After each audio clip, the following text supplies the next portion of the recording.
What's up, everybody? Welcome back to Workhouse Signs, where we take leftover scraps, sprinkle a little bit of chaos, and somehow end up with art that looks like it belongs in a K-pop music video.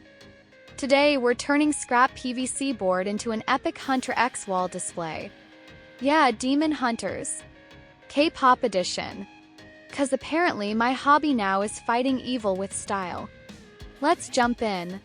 Step 1, the design phase, Flexi Design. So we start in Flexi Design, my favorite design software. We're building the HUNTR X logo, big, bold, geometric, and slightly terrifying. Think Monster Energy meets Seoul Fashion Week. I drop in some clean vectors, make sure the shapes are solid, no open paths, no stray nodes, because the Kongsberg hates surprises. Then I add a subtle offset to give it that 3D cut look.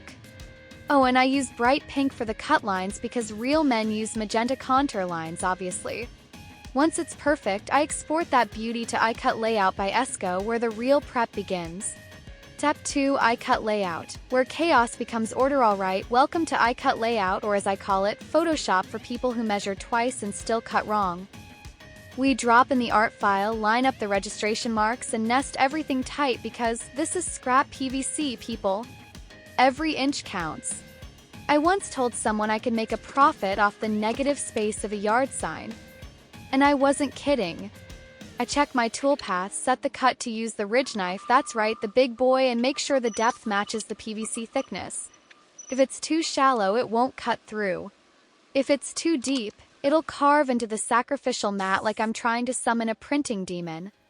And we all know that demon's name is firmware update. Step 3, cutting time. The Kongsberg X24 roars to lifetime to fire up the Kongsberg X24, a table so smart it could probably run for office. I load the PVC sheet onto the bed. It's a mix of old scraps, maybe a 1/4 inch thick, still has random print jobs on the back like, "Happy birthday, Cheryl." Sorry, Cheryl. Your party sign just got reincarnated as a Demon Hunter logo. We zero the tool, check the vacuum hold, and hit go.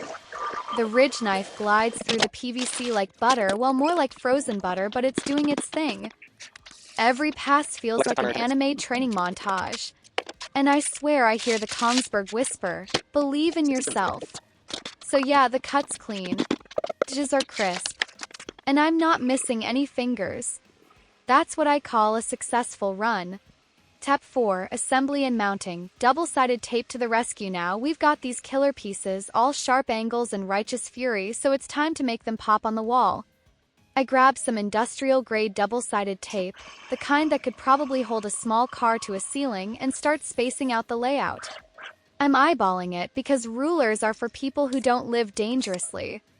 I stick the main H, line up the slash, step back, and realize it's slightly crooked.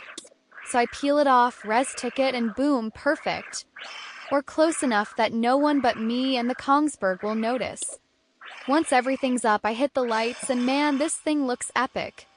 It's got that crisp PVC shine, clean edges, and just the right amount of I could start a fan club over this. Step 5, the final reveal, the HUNTR X Demon Hunters logo wall art, made entirely from what was once trash. From scrap to slay. Who needs a fancy resin printer when you've got leftover PVC and questionable life choices? If you like this build or just enjoyed watching me turn garbage into glory, hit that like button, subscribe, and ring the bell so you don't miss our next adventure. Next week, we might turn an old coroplast yard sign into a medieval shield. Or maybe a disco ball. I haven't decided yet. Either way, it'll involve the HPR 2000, the Kongsberg, and way too much caffeine. Thanks for watching, my PVC warriors, and remember, measure once, cut twice, and always fight demons with style.